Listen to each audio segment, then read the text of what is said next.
Fresh ইলিশের ডিম দেখেন ভাই, সাইজ কত বড় সাইজ।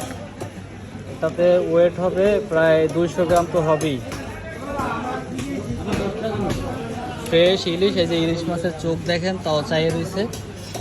এই মাছগুলো কাটা হয় আর এই যে ডিমগুলো আমাদের সংগ্রহ হয়। এই যে ইলিশ মাছ কাটা হচ্ছে, এই যে ইলিশ মাছ ডিম সংগ্রহ হচ্ছে দেখেন ইনশাল্লাহ। আর এই যে আমাদের ডিমের বাটি চলে আসছে ভাই, বাটিটা একটু খোলেন। এই যে দেখেন ভাই কত সুন্দর ডিম, মাশাল্লাহ খুব সুন্দর ডিম।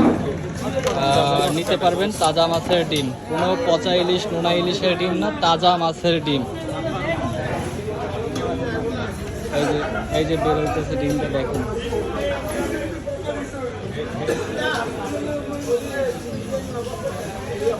মাশাল্লাহ মাশাল্লাহ দেখেন কত সুন্দর ডিম বের হয়েছে, কত সুন্দর ফ্রেশ, একদম ফুল ফ্রেশ ডিম।